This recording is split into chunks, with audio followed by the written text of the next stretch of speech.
complicated, you know, man. Like a damn Rubik's Cube, man. You like talking about a blue, red, man, then you get to one side and like messing up.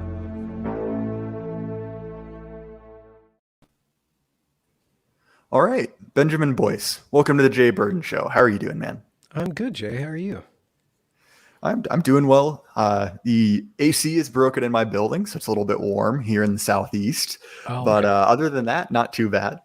You don't have some sort of vortex going through there right now? Oh, of course not. It never works out like that. The AC always breaks when it's 90 degrees in April, right? For sure. It's just rainy up here in the Pacific Northwest. But I do believe that's kind of what you signed up for, right? When you move out there is No, I rain. like it. It suits me. It suits me. Well, fair enough. So I am familiar with your work. You know, I've known who you are, you know, followed you around the internet for a few years, but, you know, some of my audience may not. So if you could describe just kind of, you know, briefly, you know, who you are and what you do, could you do that for me? Yeah, but let me reverse switch. How did you stumble upon me? Like, what was the thread to get to my work? And then I can Well, I think the explain. same thing that a lot of people did, which is I found you through the Evergreen scandal. So essentially what happened is I went to a classical Christian school. And one part of the program there is that in order to graduate, you're required to write and present a thesis, right? And obviously it's scaled down to what an 18-year-old is capable of. So it's around 30 pages, but there is, you know, an hour-long defense. You have to, you know, give a shot at it. And I, just because it was kind of in the zeitgeist at the time, this would have been 2017, decided I was going to tackle the issue of campus freedom of speech because, you know, it was in the news at the time. And so I was following the issue, and I think that was slightly before the Evergreen thing kicked off, if I remember, at least when I was writing it. But so it was something that I was following in the news, and then I actually found your documentation of it very early, just because, you know, it was an issue that I was, you know, kind of passionate about, you know, as a teenager. And so I don't want to say that I've, you know, followed you super closely, you know, like I haven't seen every episode of your podcast, but I've, you know, seen a good bit of it when I know the guest. And so I found you would, you know, I think your channel's pretty big now. It's at like what, 80 some thousand subscribers, I believe, Yeah, we're plus doing or pretty minus. good. Yeah. And I think I found you when you were in a couple thousand. It was very early just because it was kind of a passion project of mine, so to speak. Wow. So that was you must have been graduating then. So the events happened at the end of May and then June. So you must have tried to cram all that into your thesis at the last minute.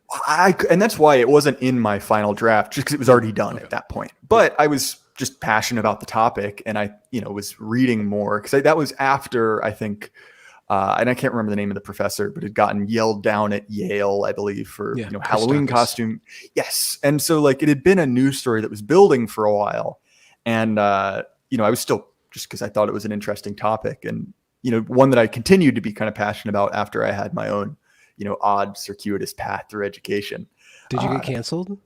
no, I did not get. I self-canceled. I dropped out of school.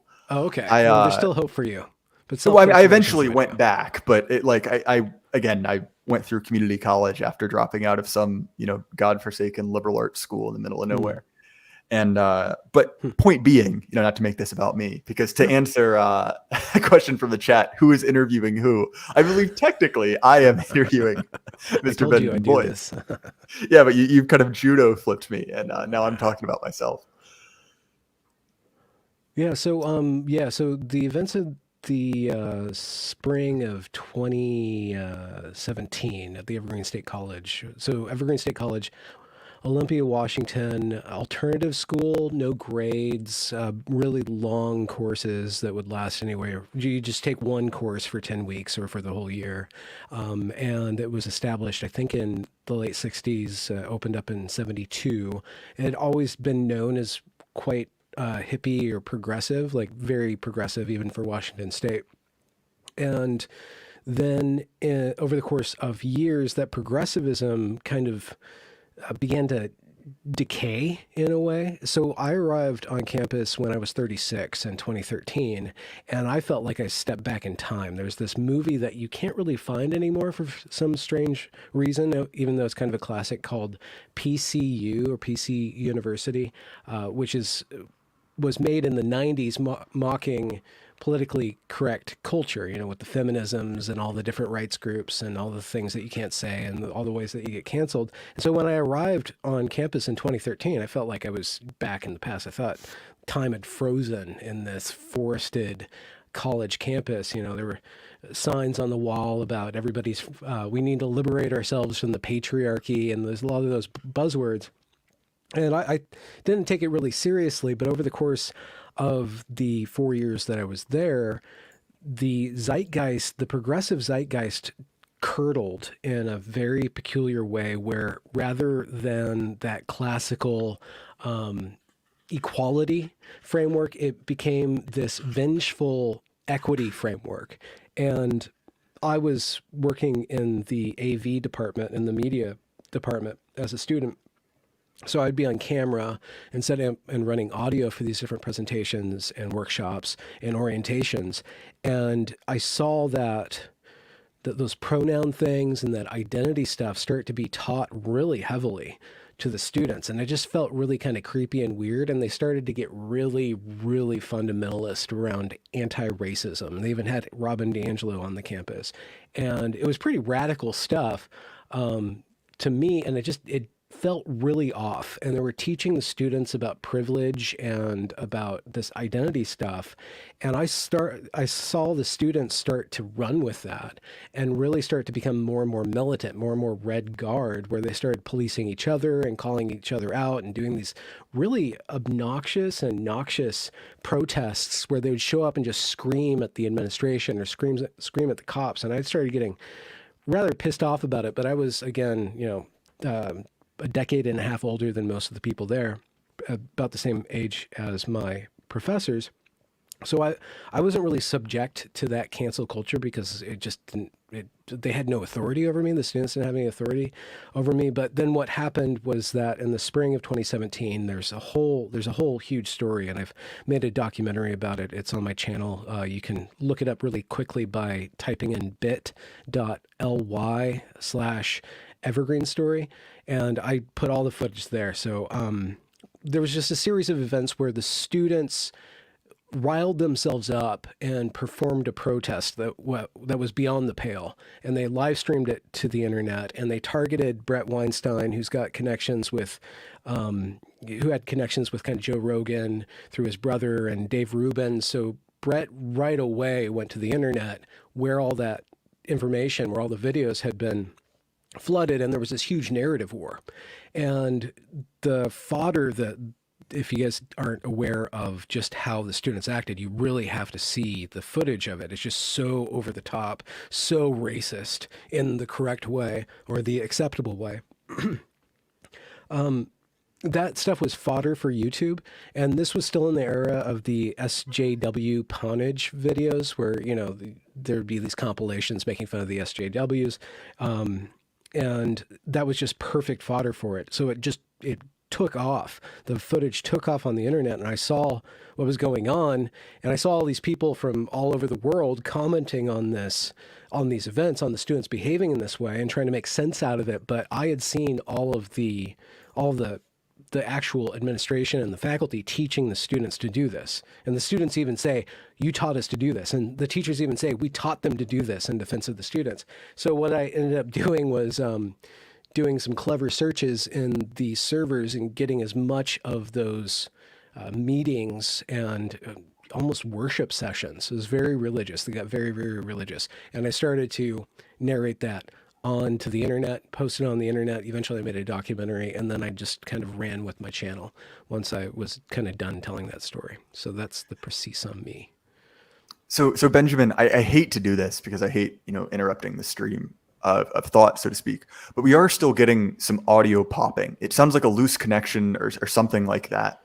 So I hate to do this live, especially, but I think I'm in the doghouse because last week I had James Kirkpatrick on, and his microphone just flat out died during the stream. So I think I'm in the doghouse with my audience for audio issues for the moment being. So sorry, I don't mean to just completely disrupt. Is it still there? It is. It sounds yeah, the same. Oh man, this is. I'm not going to curse at StreamYard, the software company. I don't know if you have a deal with them or anything. I don't want to. Well, my deal is that I pay them and they take my Oh, money. I okay. don't know if Well, that's there much you of a go. deal. They're not your advertisement. No, not at all. It's happened before. Okay, 1 second. Let me see if I can reboot my software. And if you for whatever reason need to leave, the same link that you have will work. Obviously, I'm not saying you have to, but it's relatively easy to hop back in if needed. Is there popping still? Yes, there is. Okay, and okay, I can. What other mic do I have? Okay. You want to do your advertisement about your liver pills or whatever you do? I'm just gonna look for another mic really quick. All right, fair enough. Well, you guys know how this works. We do have an advertiser here. And instead of liver pills, I am hawking a workout program, the Jay Burden Barbell Workout Program. Follow the link in the description. And guess what? Use the code BEAVER, you get 20% off. So I'm not going to say it's going to fix your liver, but it certainly won't make your liver worse. And that is 100% guarantee from the Jay Burden Show. So how about that for a covering ad? And sorry, guys, I hate audio issues like this. It's I try to be professional, but sometimes it just happens. There's a lot of moving parts, and at least with something like this, you have two different people's audio setups, the internet and then StreamYards itself. So sometimes things just break, and it can take a little while to figure it out. Okay, I can try my AirPods, but it's going to be so crappy. The audio is going to be so crappy. So let me see if I can really quickly record the good audio on my end, and if you wanted to, you can re-upload when we're done with this. Yeah, if you don't mind, that would be. And here, let me just studio display, and yep. Okay. Wait, are you guys saying that there's issues in my mic now? Maybe this is a software issue. Can I get a 1 in chat if there's popping on my microphone? Let me see. Yeah, no issues with me apparently. Okay. All right. Let me frustrating. switch over to. All right. Sorry about this. No worries, man. Mike. Okay. My connection's fine. Maybe if I use my laptop. Yeah, sorry about this, Benjamin. I normally try to run a professional show here. It's just sometimes audio gremlins appear. StreamYard does not work with my system. I've had this happen before. So I just need to find this one button. Okay. How bad is that? Can you hear me? Not. I mean, it's a little echoey, but it's. I'd say that's much preferable. Okay. Right. It's not studio quality, but you know what? It's good enough for us. We'll take it. So you can increase the volume on your end if you need more volume from me. All right, will do. Okay. All right. Cool. All right. Yeah. See, look, chat's already saying way better. Okay. So again, thank you for bearing with us for that. So I'm curious, right? You described your reaction to this as basically being kind of appalled by the behavior of these students. I think you used the term fundamentalist to describe how they were acting. So what was because this is the area of your thought development that I'm less familiar with, but how would you describe, what the last 3 years have been like for you? Because I think regardless of your political opinions, everyone had to do a little bit of reassessment after 2020. So I'm curious, what was the pandemic and kind of the fiery but peaceful summer of love? Like, how did you change over the course of those events? Change. That's interesting. So I guess the first thing that comes to mind is just my style of communication changed when the pandemic hit, or when the response to the pandemic hit, the lockdowns and whatnot. I was kind of already living in that didn't terribly affect me. I did lose some hours at my day job, but we kind of just rolled with it, and I found other work to do, and I just kept on producing content because I'm what Mary Harrington calls of the laptop class, and so I was kind of basically hyper online anyways. But when the lead up to the George Floyd events, I saw that the value of life wasn't sufficient for our nation, right? So the value, we did all these really big discussion or choices with our lockdowns and prioritizing education, prioritizing businesses to save life, prioritizing everybody for the sake of the elderly. And that was centered around like a no harm, avoidance of death.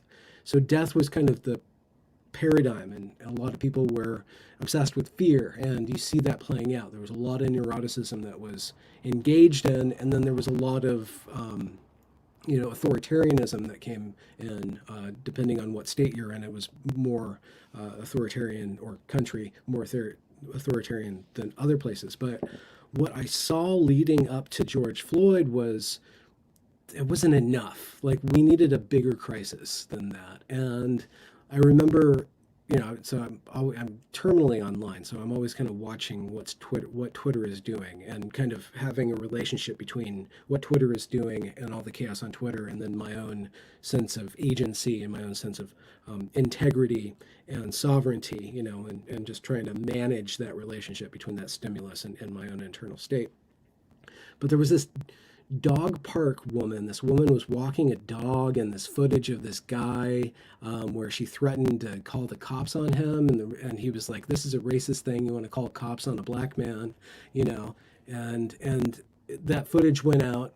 And this was after, and you saw this already before the pandemic with the Jussie Smollett event, and with that Nick Sandman thing, the guy that was being yelled at by the Indian elder guy, if you guys remember that Covington kids thing. So you saw this certain class of people really itching for justice, really itching for social justice.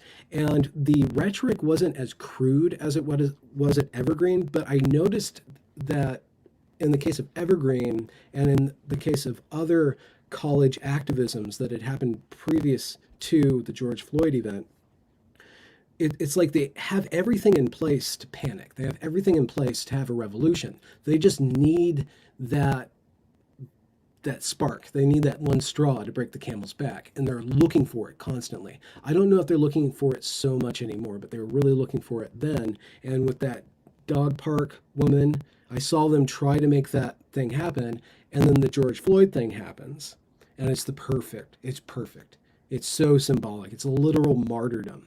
And they have everything they need. And all of that rhetoric, all that anti-racist rhetoric was waiting for this to happen. So it swooped right in. And then all of that pent-up energy, just at like what happened at Evergreen, a lot of what fueled the insanity at Evergreen was that those kids were not suited to be at a college, and they'd been cooped up all winter long, and they needed just have a jubilee. They just needed a jubilee. They needed a reason for a jubilee. And the same thing happened in across the world. For some reason, America sneezed and the rest of the world got the flu. Well, technically China sneezed first, but that's neither here nor there. And then I just went into panic mode, because the whole thing was happening. The same thing that was happening at Evergreen was happening across Washington, and all over Portland, and all over the world. And I was just shocked. I went into a panic. It was like a very PTSD moment for me. I'm not a fan of that, and that was one of the few moments in my life where I actually did have some like hyper anxiety, like a lot of stress, and I tried to talk my way through it. I just kind of tried to talk my way through it, and by that time I had kind of switched from doing punditry or journalism, internet journalism through YouTube, and I relied at that point, I switched more to an interview format. And so I just had a lot of discussions, and we talked through a lot of that stuff from various different points of view. But I guess in how my thought has changed, or how my perspective has changed, is to become very, even though I am a liberal in the way that I behave and in the values that I live, and by liberal I mean a deep sense of respect of each other's property, a deep sense of freedom of speech, and a heavy emphasis on argumentation and rationality and good faith argument. I am that in my core, but that set of beliefs and that set of behaviors is not sufficient to combat or to navigate through periods of very high stress. And so I've become, even though I don't know how to go back from being liberal in deed and liberal at heart. I'm deeply, deeply skeptical of the liberal project. And so a lot of the work that I've been trying to do over the past year specifically, and maybe a couple years, is to try to find, try to trace the problem with what is called wokeness into the liberal project to see how it's related, if it's a parasite on that or if it's the spawn of that, and then what other alternative modes of social governance and social behavior is proper for this post-liberal age. And it's post-liberal because the woke and postmodernism is ascendant. So I don't know if there can be a liberalism without something that supports liberalism. And from my point of view, it's Christian values that led to liberalism. So somehow getting back to those Christian values and rooting, whatever that means, like rooting those liberal values into something even more primordial, more mythic, and perhaps more spiritual, if you'll forgive that particular phrase. Trying to figure out how we can cement that. So that's kind of my path forward. So that's interesting. And when you and I were speaking in Twitter DMs, if you can call that speaking, you sent me a photo of, and it was a meme, right? Of I believe it was Mel Gibson reading Unqualified Reservations. And Yeah, to me, is that the hardcover copy of it? yeah, I need to pick one of those up. Yeah. Oh, that's a beautiful copy. It's gorgeous. It's gorgeous. So I was lucky enough to be given Unqualified Reservations at a relatively young age. I have a lifelong friend, actually, when I was probably 15 or 16.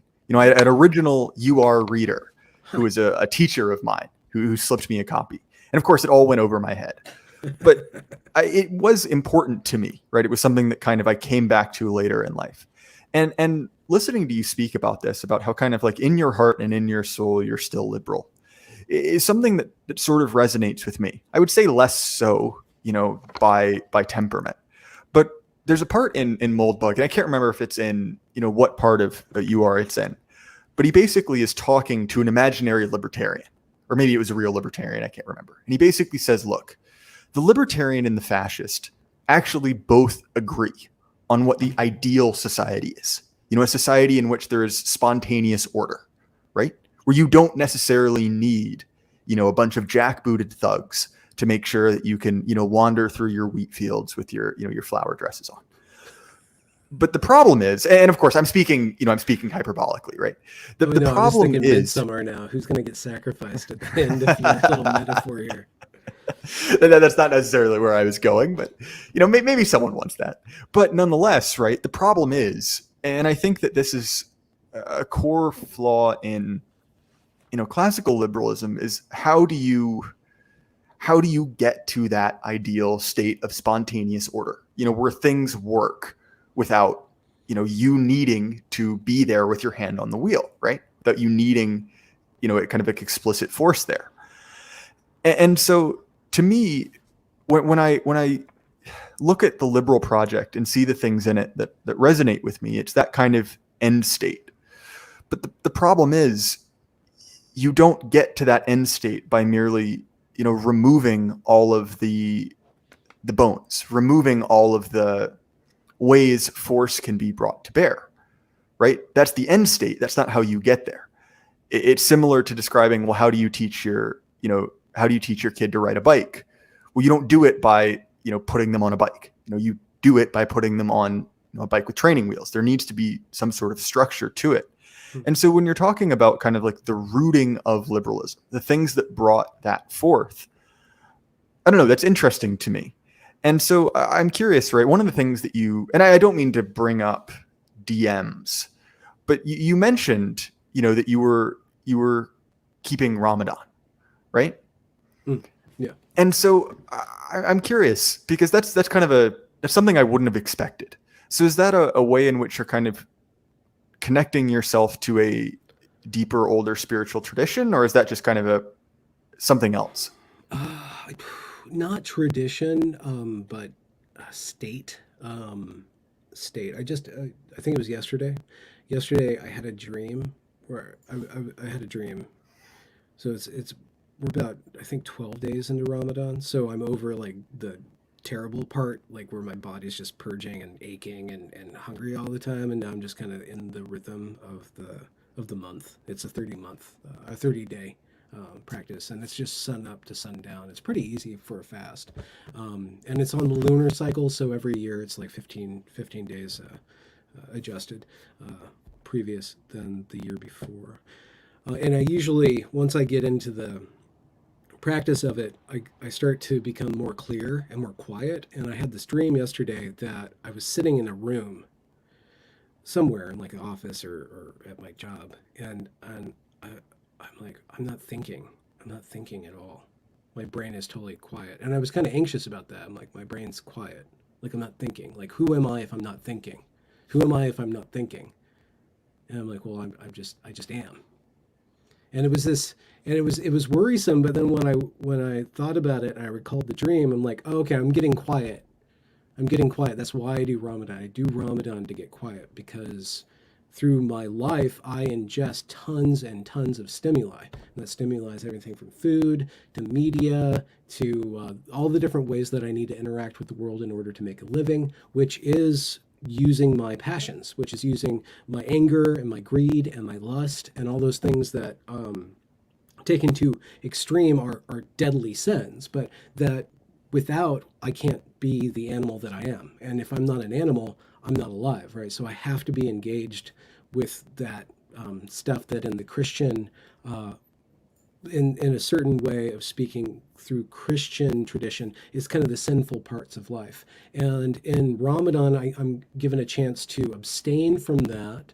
And in abstaining from that, I'm given a chance to see myself without that, see myself and see my life without using those intermediary kind of helpers that I have, my greed and my lust and my anger and my rage and my ambition, and my gossip, and my judgmentalness of other people.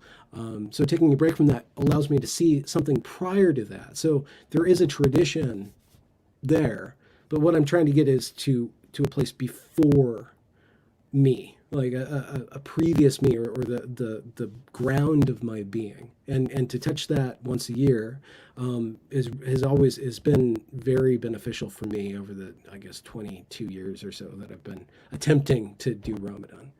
If that answers the question.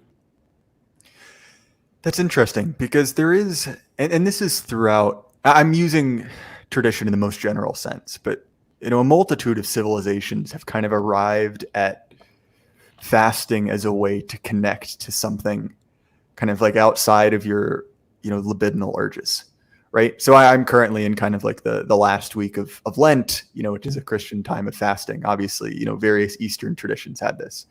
And there is something about it in which, somewhat paradoxically, much like, the earlier conversation, about liberalism, there is sort of you sort of gain a freedom through restraint in a way that you sort of have to sort of kill yourself to live, in a weird way, to adopt a more explicitly Christian framework, where it's like, in order to be a truly free man, you don't become truly free by indulgence, by to adopt kind of an Augustinian framework, becoming a slave to your lusts. Well, you become free through self-control, which is an odd paradox. And I think that paradox doesn't necessarily mean it's untrue. It's just one of those kind of core tensions in the human experience. Do you see what I'm kind of getting at there? Yeah, well, in a way, to use the Christian parable of, I don't know where exactly it is, but there's this image of man as the gardener,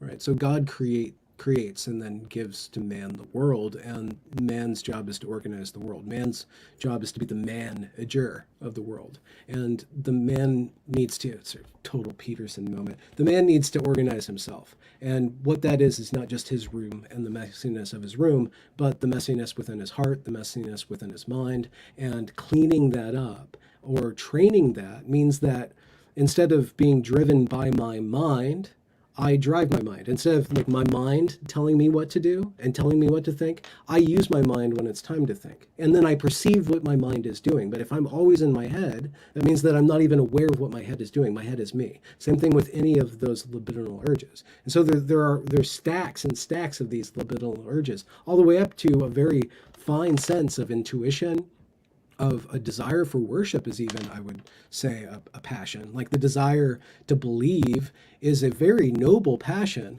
but if one is controlled by the belief and not really using that belief to become aware of themselves in the world, and using that belief or allowing that belief to facilitate a growing into being. If your being stops at belief, you're still distanced from being. Just if your being stops at the sexual urge, you're stopped from being. So yeah, that restraint, in an explicit way, discipline, restraint, it is killing.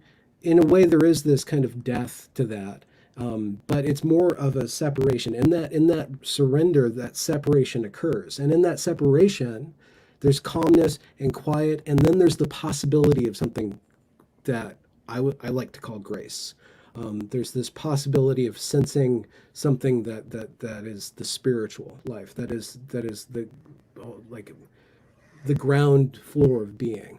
But you can't really, you can maybe every once in a while somebody will have an epiphany or some sort of revelation, spiritual experience, where that ground of being kind of punches through them. But at the same time, if you prepare the ground for that, the likelihood of you receiving a grace or a gift from something higher, or a change in your nature, if you're already in a practice state of being ready for that, not even asking for it, just being ready for that, then that seed, so to speak, can really take root in you. So that discipline allows us to control ourselves and then be open to being perfected, to participating in our own perfection. It's got kind of spiritual, didn't it? It did, and it wasn't where I was guessing where it was going, but I'm fully happy to go there to kind of put on my Peterson hat and go back into Genesis. This reminds me very much of the relationship between God and man, right? Like when we say that man is made in the image of God, we obviously don't mean that there is a giant featherless bipod out there in the universe, but we do mean that we kind of share diminished aspects of God. Right. So in Genesis, right, we see God making order out of chaos, right? Like the way that the creation is, or the way that the order of the universe is described before creation, right? It's kind of this dark roiling ocean. God creates order out of that. And so what is given to man as his charge, right? It's not the same level, the same power that God has to create something ex nihilo out of nothing. Well, it's to order creation, right? By naming it. And so there is something which I guess is an oddly postmodern idea that you sort of can order something, you make it what it is by its name. And this is an idea that you see in lots of, kind of like 70s high fantasy, right? The idea that once you have the devil's name, you control it. Yeah. And I think that, even in kind of those, like, shall we say, less than serious sources, that is a deeply kind of true part of what it is to be human, so to speak. Do you get what I'm kind of poking around there? Yeah, I would caution you to say that fantasy is less serious or less than serious. I think that's some of the more serious stuff there is. Proper fantasy, proper mythology, but that's a very small point. Right. I was probably referring more to like the kind of like crappy, pulp novels unicorn. I read as stuff like that. I read when I was 13, but I was more being Dragon Slayer, something like that. Yeah.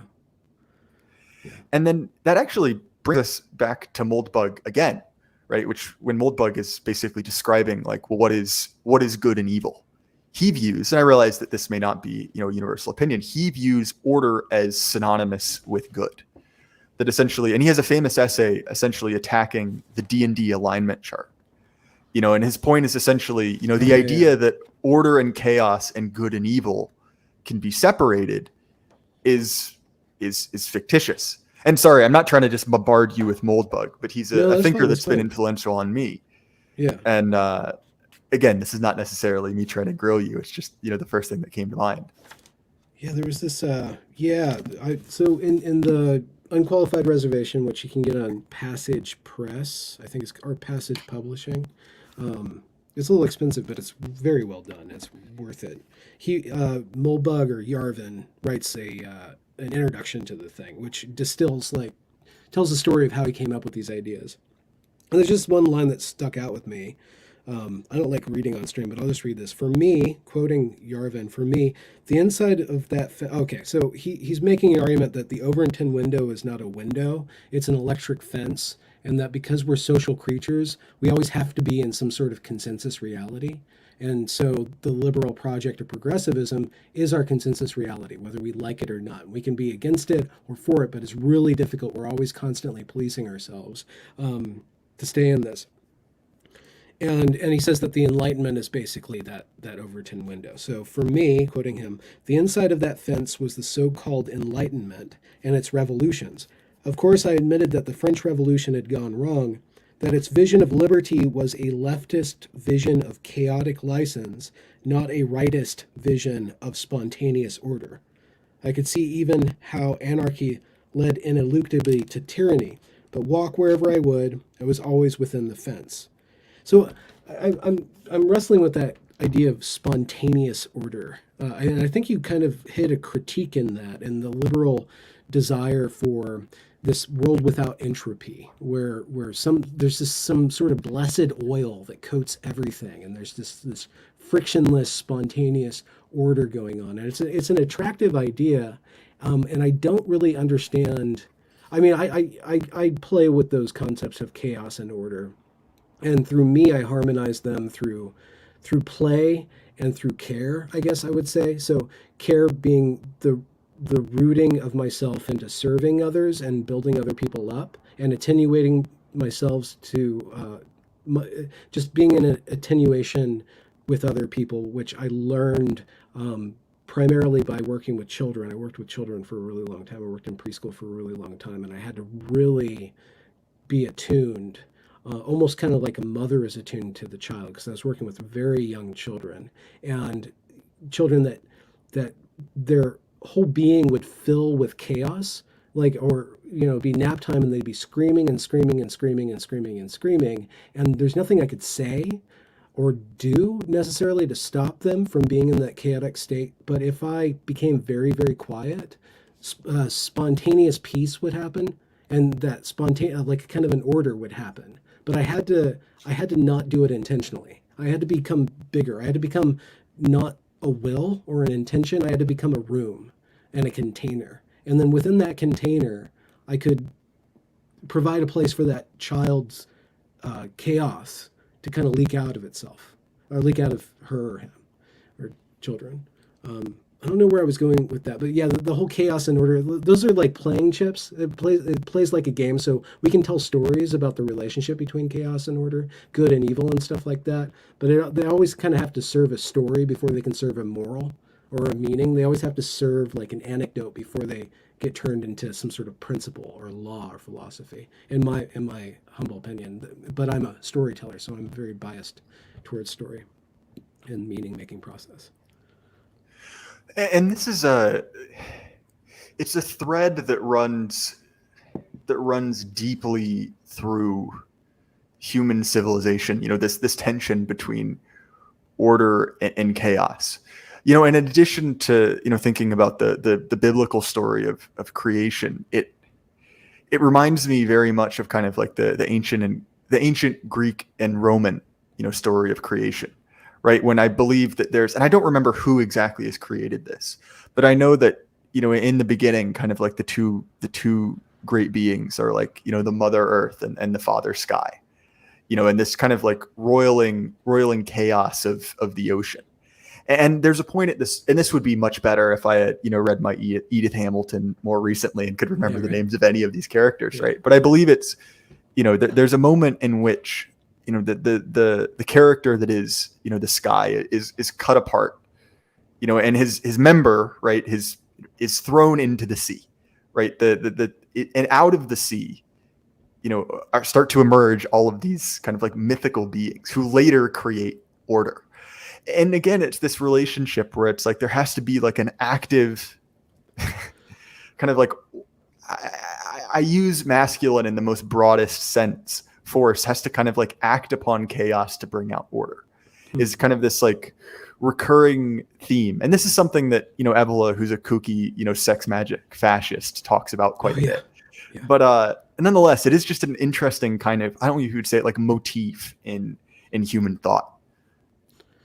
Yeah, I was, so I worked in preschool and I wanted to be a writer. So what I did was write and work in preschool. And one story that I really wanted to write, I wanted to rewrite the Bible. I was just fascinated. My dad's a pastor. I grew up with the Bible, and I have a problem with the Bible itself as an authoritative text.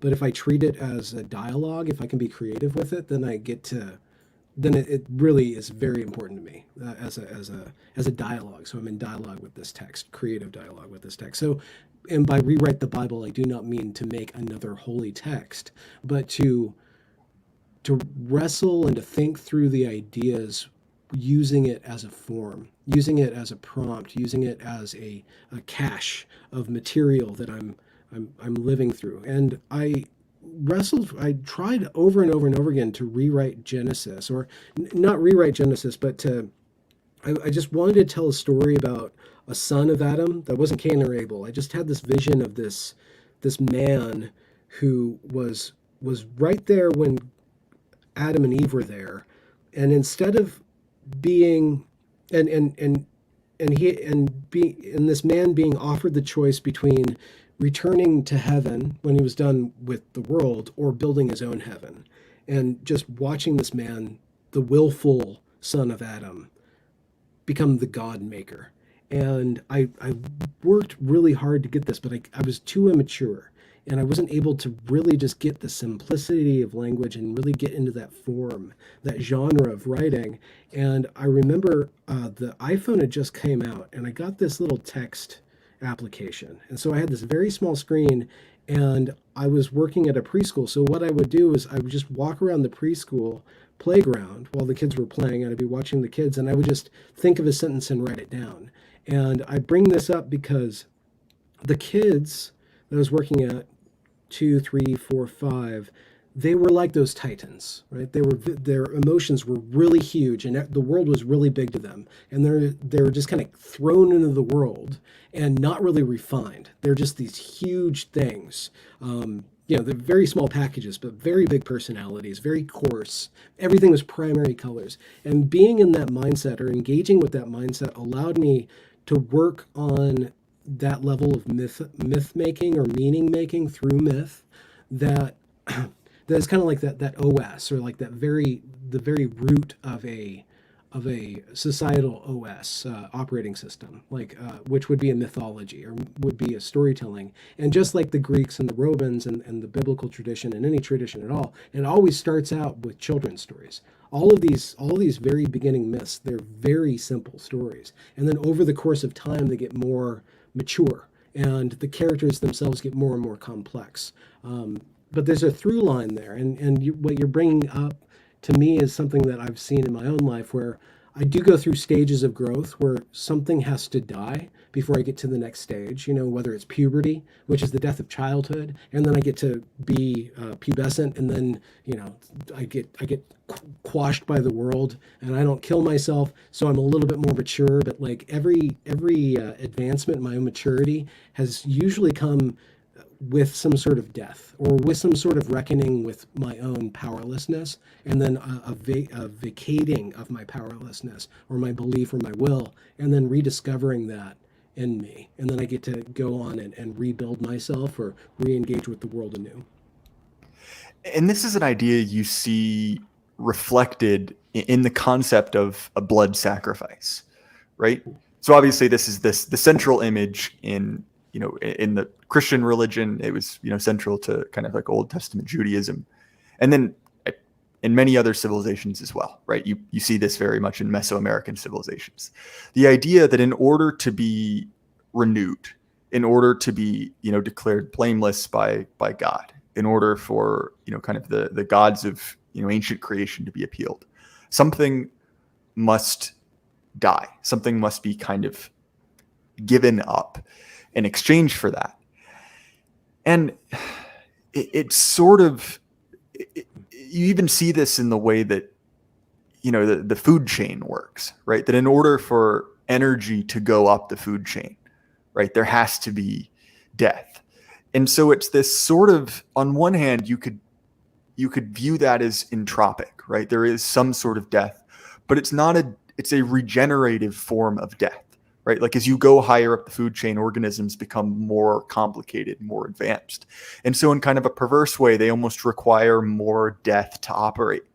Like you could sort of, and this is a little bit of a ghoulish way to look at it, but you could sort of see this kind of like measuring how advanced the civilization or a person is by how much death is required to sustain them. And in a weird way, it's sort of the dark promise of, like a pact with the devil. You make a human sacrifice and you'll be able to transcend humanity, give up a little bit more, use a little bit more. And to me, this reminds me very much of, an analogy that I've sort of come to when it comes to the way that a certain form of liberal or progressivism has attacked the social order, right? If you're familiar with the concept of nuclear fission, right? You're pulling apart a bond, you're pulling apart an atom. And when you do that, there's a tremendous amount of energy released, right? There's an explosion, a bright flash.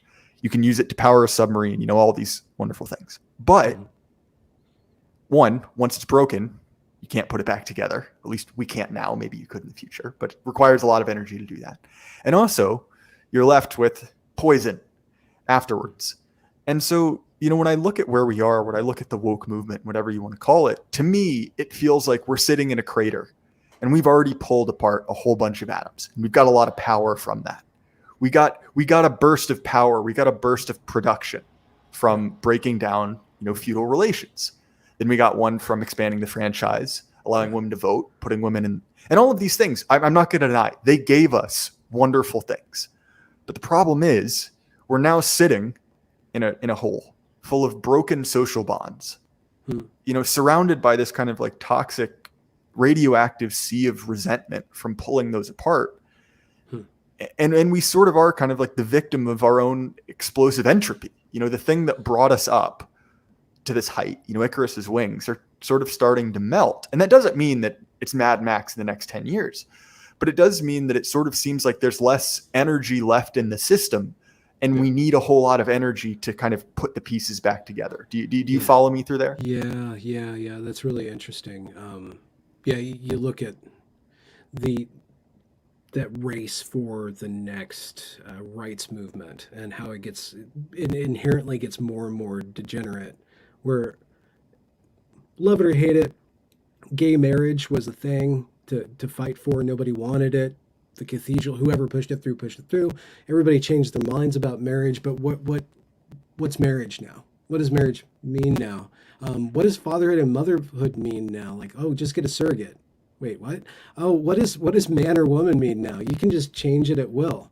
And those are rights. Like that is that releasing that energy. And you see in the last week all these college kids protesting trans rights or human rights, and what James Lindsay says, trans violence is violence, right? They're walking around like showing all their will to violence, even though you would think that would be the last thing that anybody would want to see for them from a PR level, but they're being completely covered for it because it follows on the heels of all that. And one wonders, I've been thinking about that progressive end goal of like having the cake and eating it too. What you're talking about the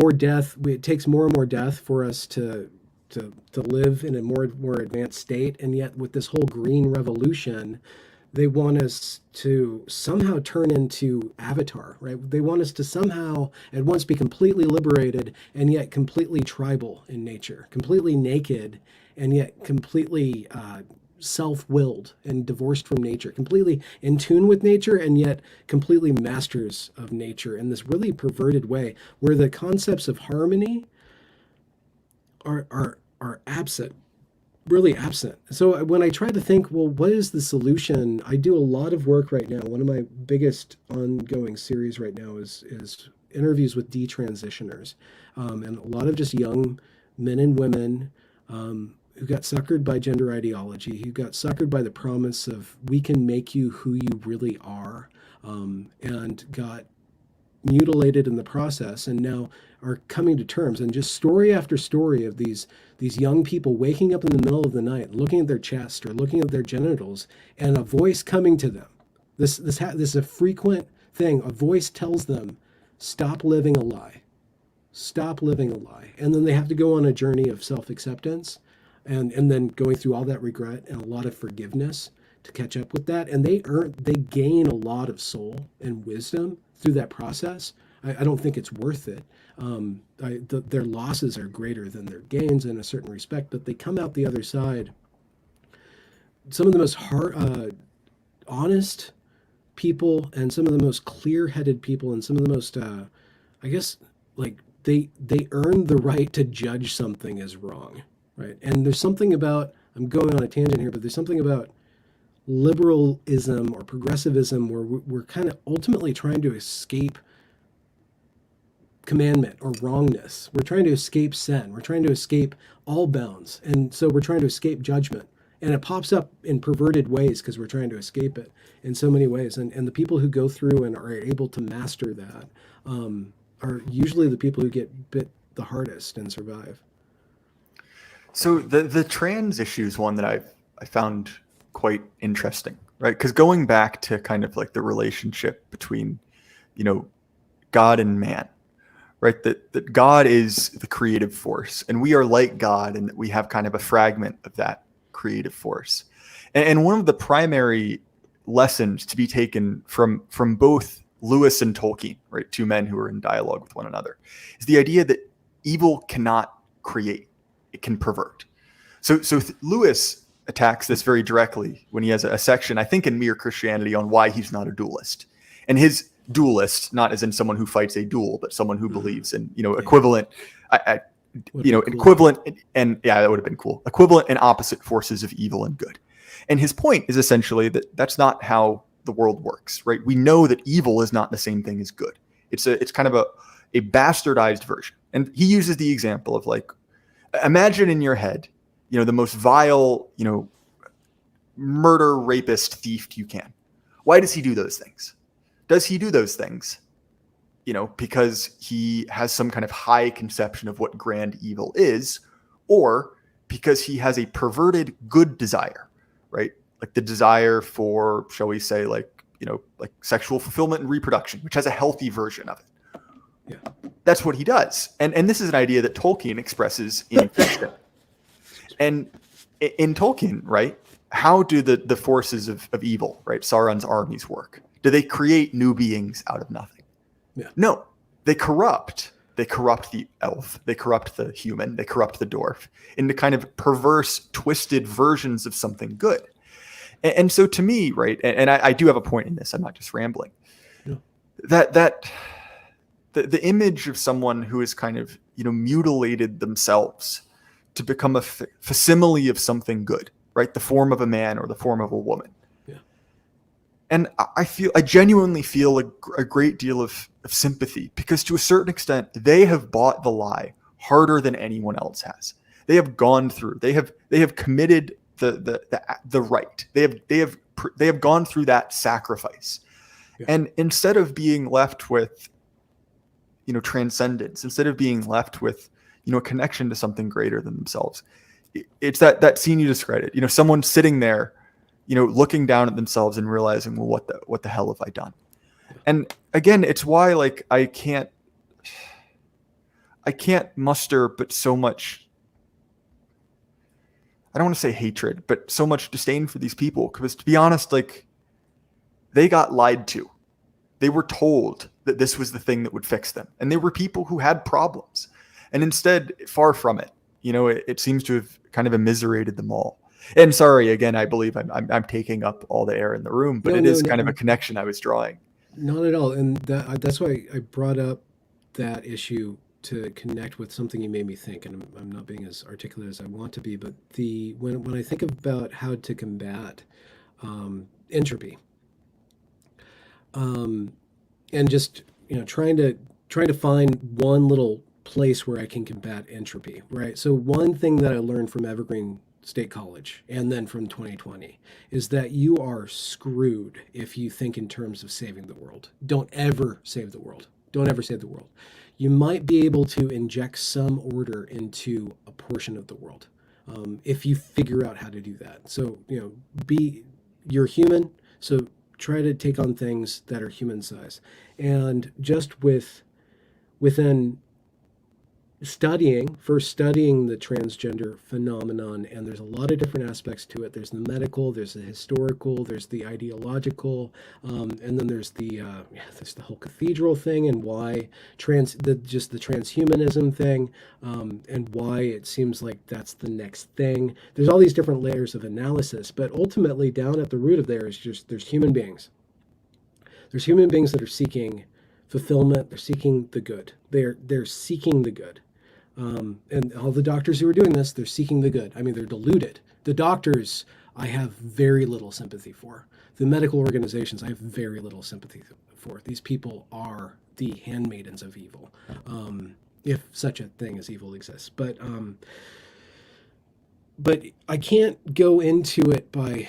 I can criticize the ideologues, right? Or I can bitch about people on Twitter, and I can do the Matt Walsh thing, and God bless his soul, the Daily Wire thing, and do the ideological battle left-right thing. But I don't think that is the good that is something accomplishable or meaningful to me. It's the good that's in the human being. So studying why this thing happened, and then giving a place for the people who have suffered through this and come out the other side of it, and connecting them to the humanity that was lost in that process. So there's more things than just good and evil going on. There are these other kind of, there's a spectrum of things, like care, whatever mental health is, like just a sense of reality. And in a godless world, or at least in a world without the language of God, you have to kind of do some extra tricks, but it's possible to begin to participate in somebody's opening up to their own beauty, which they had lost and ran away from, and the truth of themselves that was obscured, and the goodness that they sought, but had sought so in the wrong way. And again, like that, I can't really do anything intentionally. Well, just like putting a kid to sleep. When a kid doesn't want to sleep, the kid doesn't want to sleep. But if I become bigger than the kid, if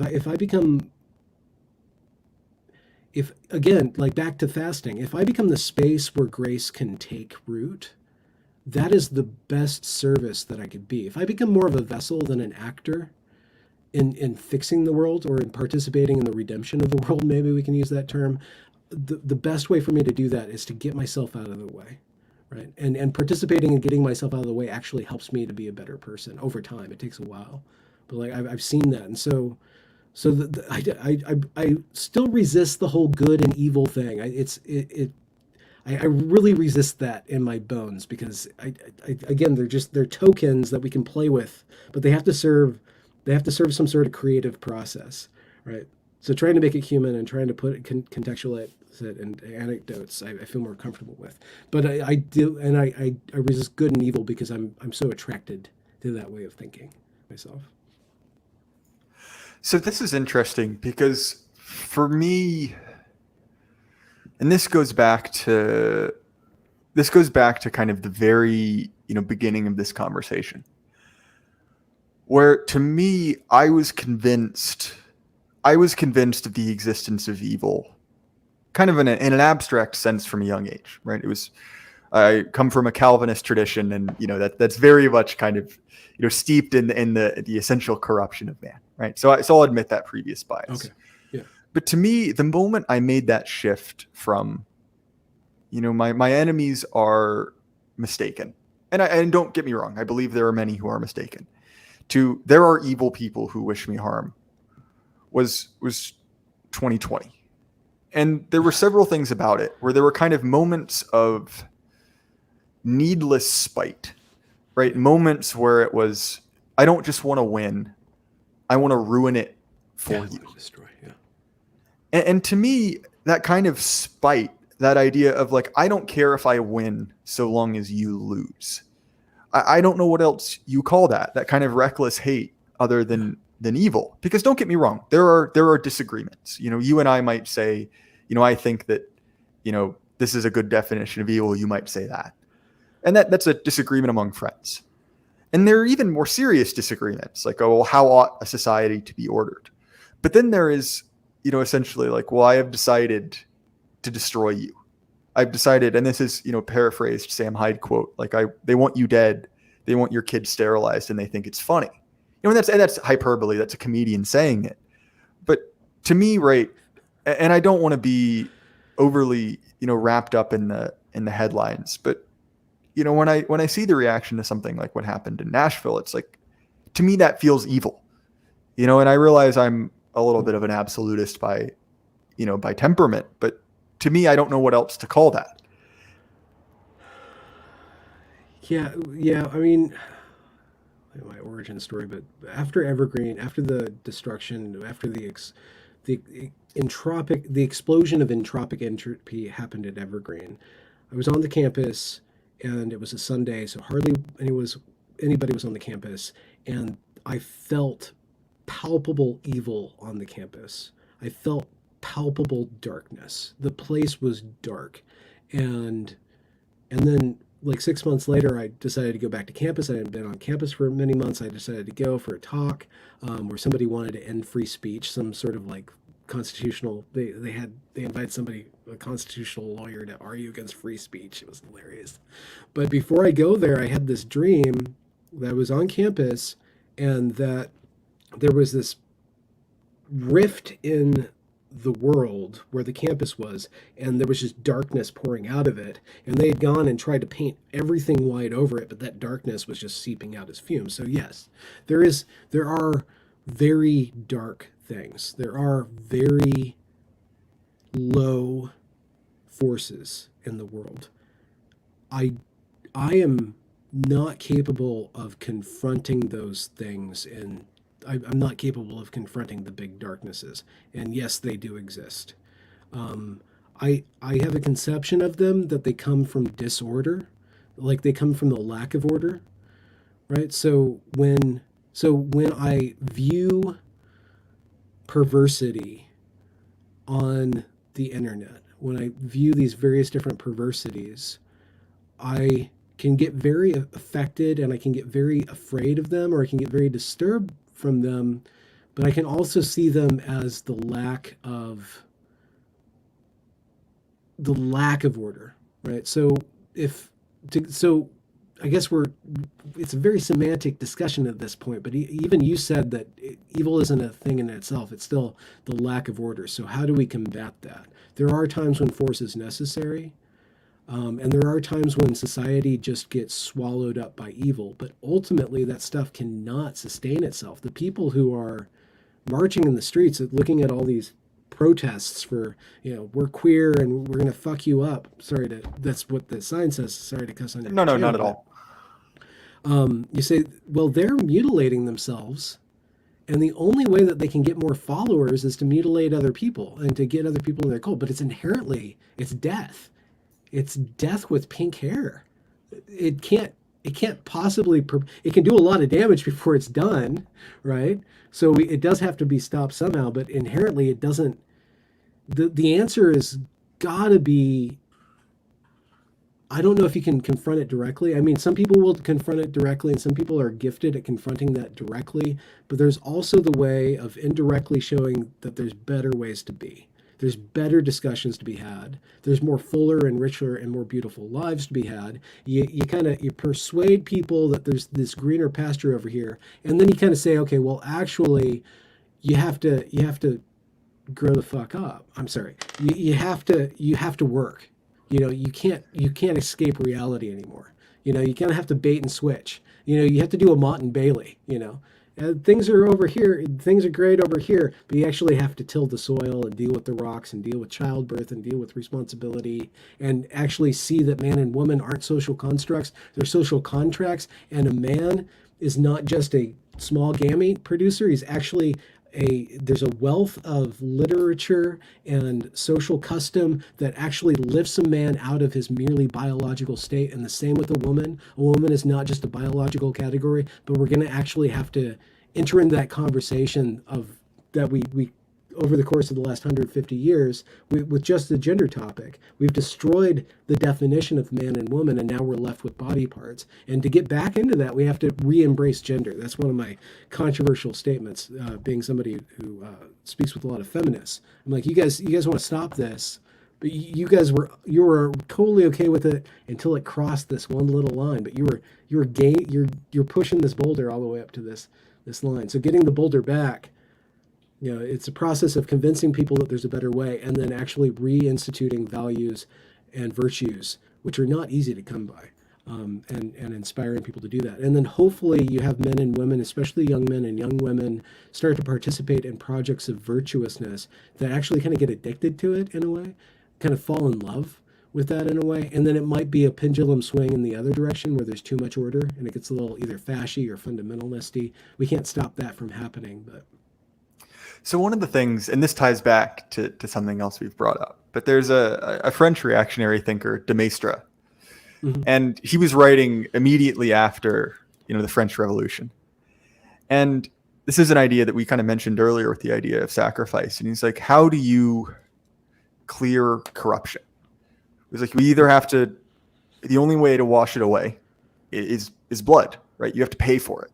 There's no easy way out of it. And I, obviously you can take that in a kind of, like jackbooted, crystal knocked direction, which is not the direction I want to go by any means. Okay. But it is this idea that there is a tab being run up, and it sort of, must be paid. And again, it's that core idea behind the sacrifice, that you have to give something up. And to me, I'm not the biggest baby boomer basher, to use an awfully illiterate phrase. But, that idea that we could create a society of limitless wealth without work, a free love, of easy divorce, the stock market would go up forever. Your house would be worth $1 million and you could retire at 62 and work on a Stingray Corvette in the garage. We burned a whole lot of capital financing that, right? Taking a mortgage out. And I think that we're starting to kind of look around, and I believe you're a millennial, right? Maybe you're Gen Xer. I don't know exactly how old you are, but you had less prosperity by all likelihood than someone, one or two generations before. And I think that there's so I'm not quite in the millennial mindset. Oh, well, that's why you make so much sense, right? You're a Gen Xer. But there is this idea that, like, when you kind of, when you sort of mortgage, you get a huge advantage, but that payment comes due. And so I'm not necessarily sure if we get out of this easily. I think we're going to have to pay for it, and maybe that pay for it is just like the economy takes a dive and we spend a few years in the Great Depression round 2, and we come out a little bit thinner and hardier on the other side. Who knows? But I do think that there is this kind of nature to reality that, you will return to the mean. And I think that we're, in one way or another, due for that. Are you saying first world problems deserve third world solutions? That's a good turn of phrase. I might borrow that one. So Ben, we are coming up on time. Okay. I've really enjoyed this conversation. But Absolutely. If people want to find, more of you and more of your work, what's a good place for them to check you out? If you like Pith, I do sentences on Twitter, Benjamin A. Boyce, and I'm also on YouTube, Benjamin A. Boyce, and then my most of my interviews end up as podcast, which will be on anchor.fm/calmversations. That's where I actually didn't know you had an audio only version. I will take advantage of that while I'm on my morning commute.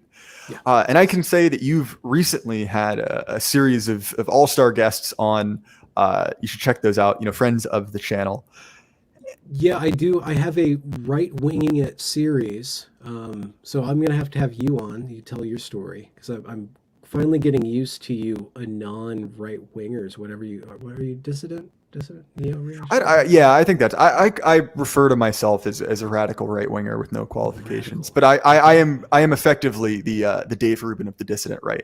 Really? Okay. I agree with lots of people, and I talk to almost everyone. Okay, all right. Well, you're going to need to get a garage and a beard and come out at some point, unless you're working in the education sector. No, there is a plan for that. I'm currently working for the soulless corporate Fortune 500, but in a few more years I'll launch my own thing, and then in the parlance of the internet, it's time to face fag. And as far as my stuff, you guys know where to find me. This show is available on Apple, Spotify, YouTube, Odyssey, anywhere you listen to podcasts. If you want to support me, you can do that either by checking out Axios, so you can get big and strong. Or you can support me more directly. And in exchange for that, you get access to pre-recorded episodes. So I'm going to be gone for a week at the end of April, and we'll be airing all of the pre-recorded episodes. But if you want access to them early, you're going to have to throw some money my way. It's not very much because I can't be bothered to gate it. So literally, I think if you give me $1, you get access to the whole backlog. That's not the most well set up Patreon, but it's the one we have. And while I do not expect it, I do appreciate it. And again, Benjamin, thank you so much for your time. I really enjoyed this conversation. It was an absolute pleasure. Thanks for having me, Jay. And to you guys at home, remember, keep your head up. The lie can't last forever. Good night.